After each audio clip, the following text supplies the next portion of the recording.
We don't need no education. That'll be stuck in your head all day now. Congratulations.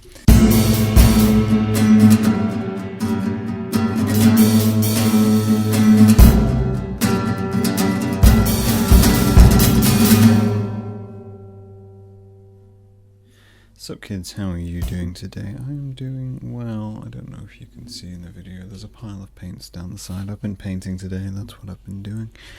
And painting is always, as we've established on the streams, a double-edged sword for me, because it's deep within the recess of my mind that I probably shouldn't be painting, but at the same time I like to paint, so there's a catharsis in it, so I still paint and still, try to involve that in my artistic practice, because painting is one of the classics, right? It is. Painting it's one of those classic mediums. It's one of those things which is seen as fine art. It is seen as a legitimate format for art. If you are to gatekeep the hell out of a practice which is basically about concepts rather than about medium, but it's seen as one of the things. It's one of the things the masters did, if you think about the masters and what they were all involved in and what they were about. There was a recent video on my Facebook feed which appeared about restoration, and they were trying to restore an old painting, and this painting is hard to restore because the artist who created it, I can't remember his name, it's going to drift off in my brain, but the artist who created it wanted to try and imitate the old masters but didn't know their techniques because they'd all died. He was just a student of art within the classical period, so kept trying different things to make the paints work in the way to get the Renaissance glow sort of thing, which, by the way, if you didn't know, Renaissance painters used eggs in their paint quite a lot. It was a whole thing, egg whites in paint mixed in. That's what they used as a medium. Anyway, what I was saying, so they tried to imitate, but what it means is when restoration artists or curators or whatever they're called come along and they try to preserve the painting, part of the preservation process is to remove the varnish on the painting and then revarnish it so it protects all the colours. But what they find is going in and doing that, what the artist was actually mixing with their paint was types of resin, and the same things which destroy varnish destroy resin, so they have to be very careful not to accidentally destroy a whole part of the painting. That's a whole thing. That's a thing which it's there, and that's artistic practice, which I find incredibly interesting, because I'm like, oh, that guy wasn't thinking about the longevity of their work. They were thinking, I'm going to make this, it's going to last 20, 30 years, it's going to go in someone's gallery, the blood money which is gallery and classical painting and all the things which go alongside of that. Ever walk around the National Museum, just consider that those artists were underpaid and probably on the breadline, and were underpaid by people who were oligarchs to large amounts of people, and destroy the monarchy, etc., etc. Anywho, what was I saying? I'd gone completely off point right from the get-go. But, yeah, the artist wasn't thinking about the longevity of their work. They were just thinking about what they could get in the meantime and what they were painting. And for the most part, they were probably just painting portraits. So they were just recreating things people asked them to create and commission. I had this thought the other day when I was painting. So the painting I've been working on is a double-sided painting, because I want to explore the idea of sculpture within painting. So I created a double-sided painting, which requires to stand up to be seen and is also kind of 3D. But I was thinking of it from the point of view of, this is probably going to get destroyed because it's not going to go in a gallery for preservation, so it's probably going to get destroyed. I don't really need to worry too much about varnishing it. I did varnish it, though, just because it makes the colours pop a little bit. We've been 5 minutes. 5 minutes in, and you're sat looking at the title of the podcast and thinking, how the hell does he get from this to that? I haven't decided on the title yet. But maybe we don't need no education, just because it'll piss off people who are really anal about grammar. And they're my favourite people to piss off.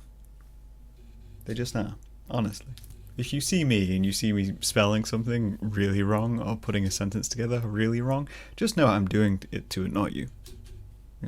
I can speak properly. I choose not to, because it irritates you. Anywho, back onto the point. Jumping back through. So recently, very recently, in fact, as of this weekend, if you're in the timeline I'm in, and you guys aren't, you're months away, I went for a drink and some food with a friend of mine who lives in my hometown and is a fantastic artist and has been on the podcast with Pop-Up Scunthorpe. If you don't know, I'm originally from Scunthorpe, called Kat. And Kat Spence is a fantastic artist and poet and is heavily involved in the art scene in Scunthorpe. But what it does is when you go back to your hometown is you get nostalgic. Not nostalgic in necessarily a good way all the time, but it triggers all these memories and you remember these things about these places that you've been. For instance, I went to a restaurant which I haven't been to since I was, maybe 12, 13 years old. And I went to this restaurant and it hasn't changed. It's just not changed. It was still nice. It was very good food. But it hasn't changed. And then I went to a pub which had changed dramatically from what I remember, because it used to be a pub and now it's like a cocktail bar, and it's all right. It wasn't terrible, which is kind of shocking. But my memories of it are from when it was an absolute dive of a pub and I was 17 getting served, because I look old.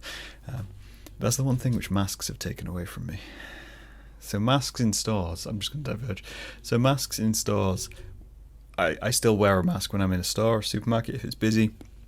If the staffs are wearing masks, that's how I roll. Probably still will be, even in the time frame you guys are in. But I do that, and it meant I get ID'd, and I haven't been ID'd in a very long time, but in the last 2 years I've been ID'd quite a lot, because apparently I have quite young looking eyes. Once you cover up this part of my face, the rest of it just apparently looks quite young. I don't see it.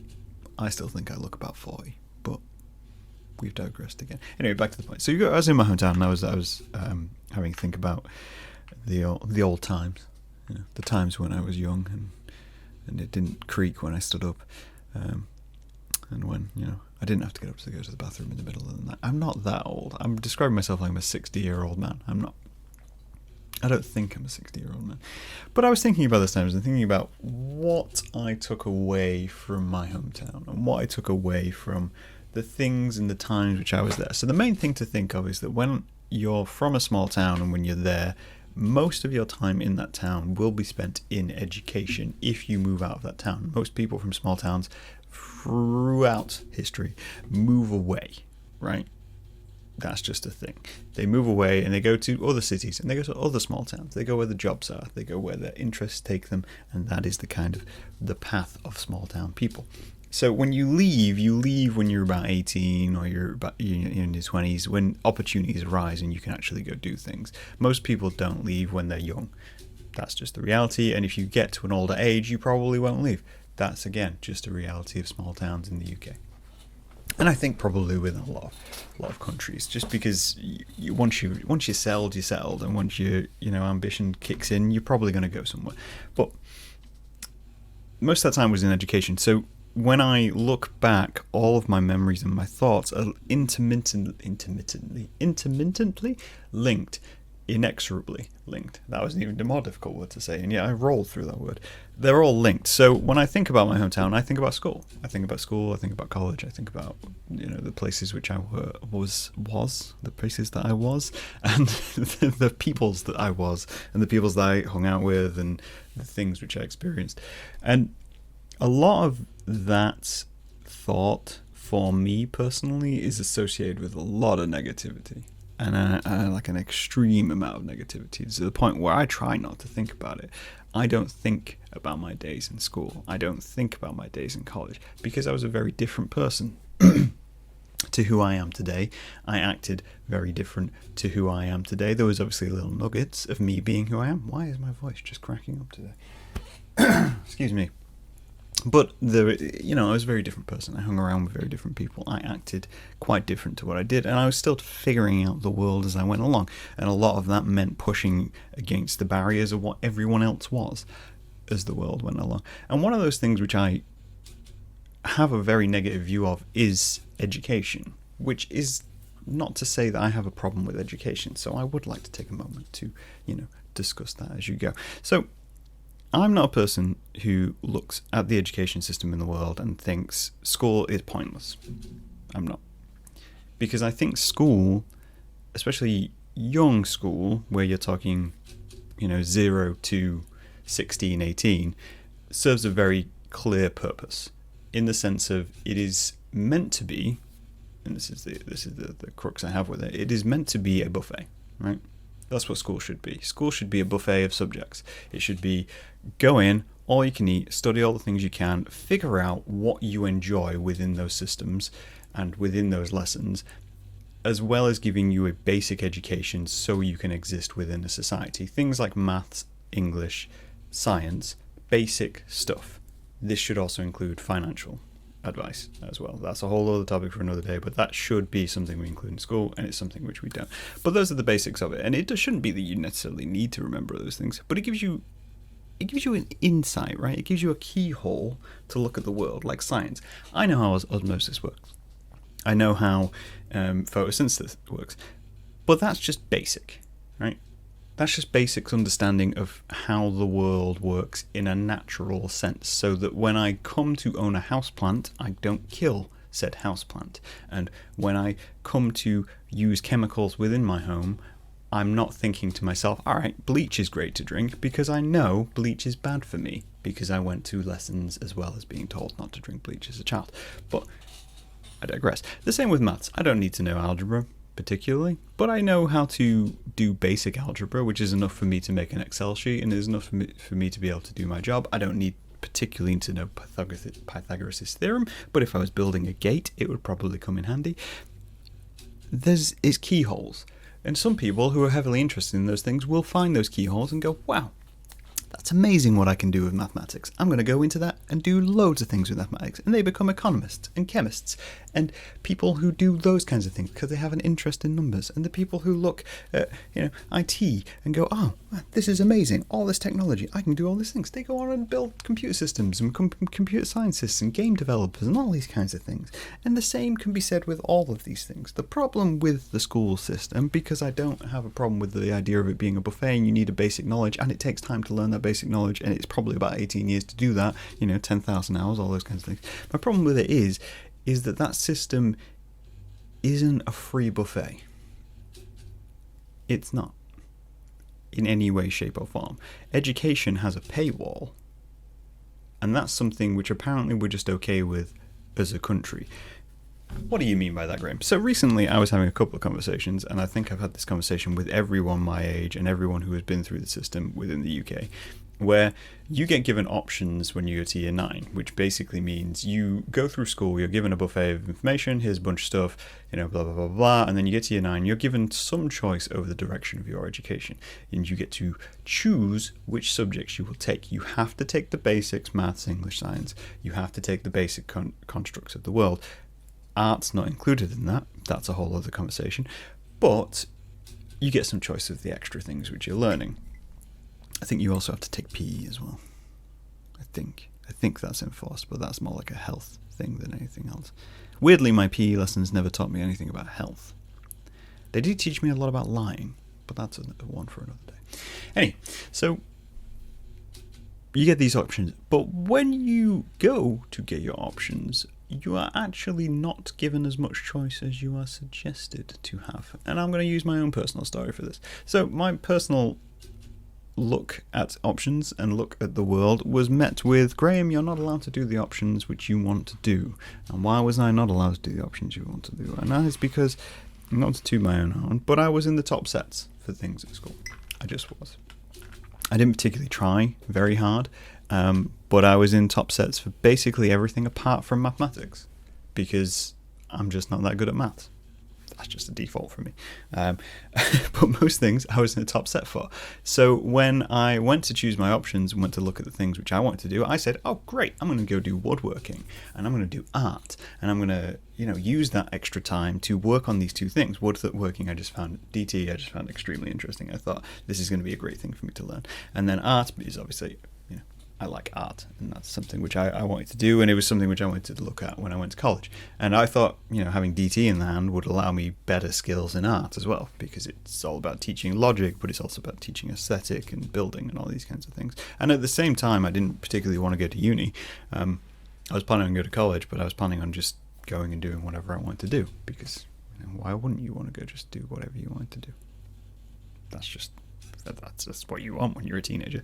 But I was told I wasn't allowed to do that, because I was only allowed to take one, what was the term they used? vocational subject, I guess is the way they described it, because they didn't see DT as a skill. I was only allowed one subject, which was classed as non-academic, because I was capable of doing the academic subjects. Is the TL the hour of that subject?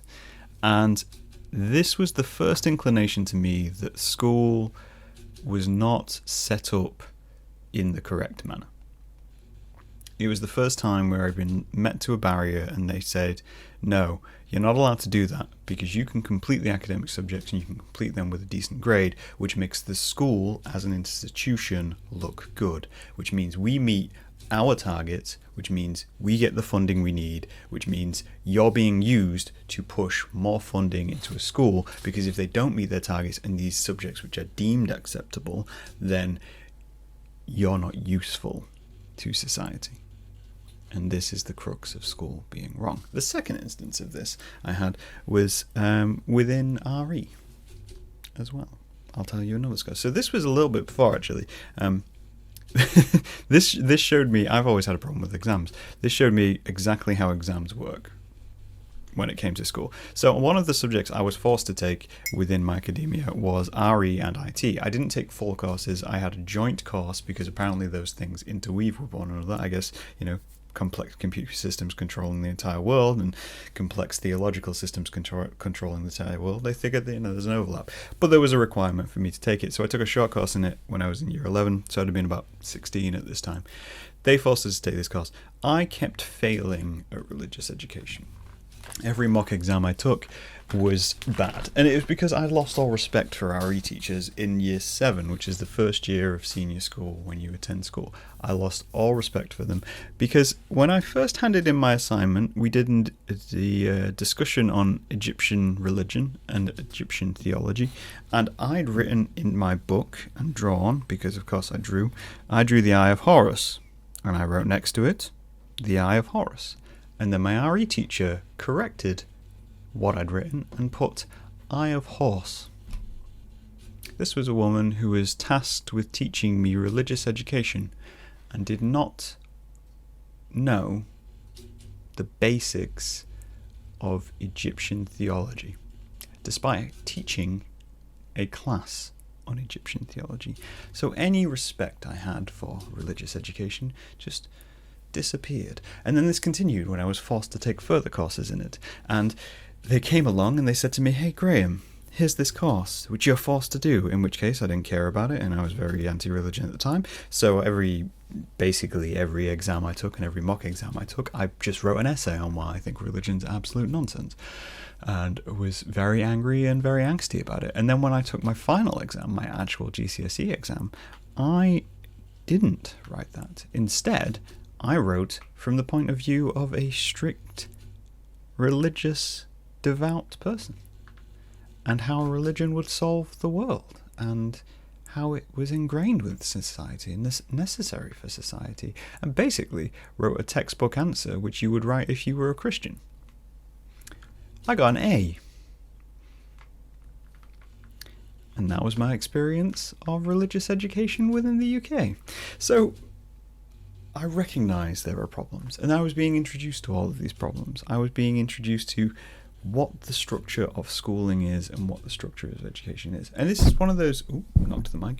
This is one of those thoughts, and when I think back to it, I think this has probably informed a lot of the things I've done within my life. Yeah. It was part of the buffet, which is education, and is part of that whole idea of you're introduced to these topics and themes. But what I wanted to discuss as we kind of come to the end of this is every year I look at social media and I look at the news around this time of year when people are just going into uni and people are just coming out of college and they're wondering whether they should go into further education. They're wondering whether they should pick that up, whether it's worth it.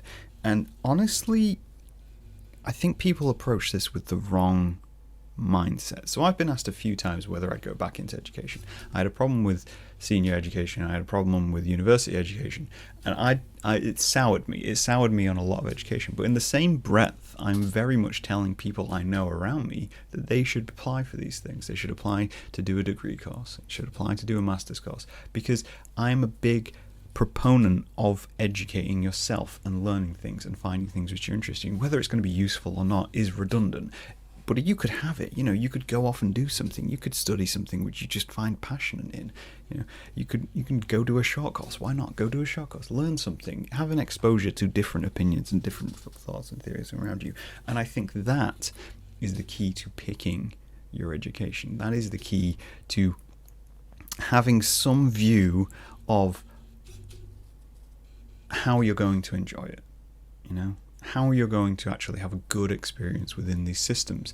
The systems are designed and systems are in place to feed things like stakeholders, backers, banks, institutions, the governments.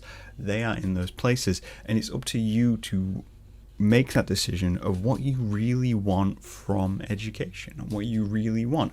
And honestly, the thing you should want from those things is just to A, enjoy yourself, and B, learn something that you're passionate about. Because as soon as you go into any one of those structures with the mindset of this is what I'm going to do and it's going to lead me to this next institution, or this is what is required of me, which is always a big one of, I thought it was required for me to have this in order to do this, that's when you'll hate it. That's when it'll become a chore. That's when it'll ruin whatever else is going on in the world. School doesn't necessarily ruin education, and education doesn't necessarily ruin school. Money and profiteering do, and those money and profiteerings are part of a larger system.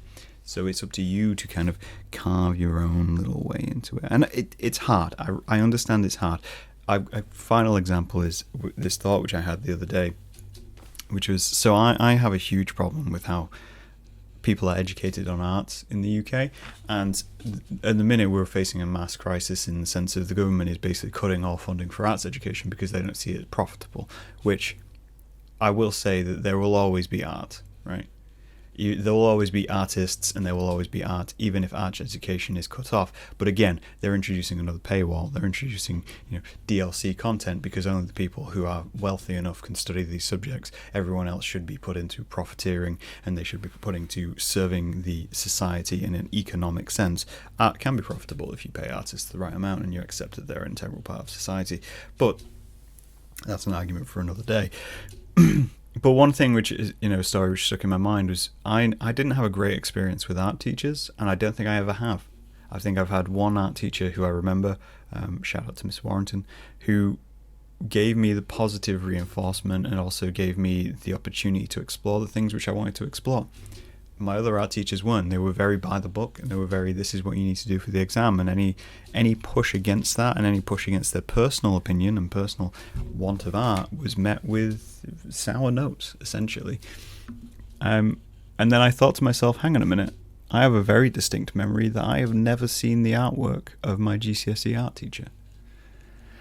I never saw what work they created.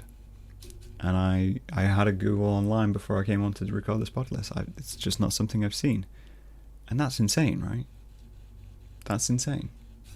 I went through a whole art course, studied with the same teacher back from a couple of years for years. Literally years. I think school lasts about 5 years. That sounds about right. And I never saw any of their artwork. That's how broken that system is. That's as broken as the RE teacher not knowing who Horus was in Egyptian theology. And that's insane. My message, if I have one for today's podcast, is quite simply not to approach education as a need or means to an end. Not to approach it as a answer key to all things, because you're going to find that each institution is served to protect the institution, not to protect the individual. So when you're going into them, just remember that you should get what you want from them. If you want more of something, go ask for that thing. If you want to learn about a certain subject, go learn about that thing. And if they don't know about that subject, go find people who do. Spend the time there. Fill in your boots with everything which you want to look at and everything you want to learn. And if you've never had the opportunity to go do that, consider doing that. because it can be worthwhile. I meet older people who've never had the opportunity, and I completely respect people who've never had the opportunity. But if there's nothing stopping you, then why not? I try to encourage my parents to do it. They're retirees. Neither of them went to university. They simply didn't have the opportunity. Working class, small town life. And I'd love to see them go and do some stuff. Not because they think they're going to get a job out of it, but because they're curious about it. Why not? Education requires participation from yourself. That's a very key proponent. But let me know what you think. I'll talk to you guys later.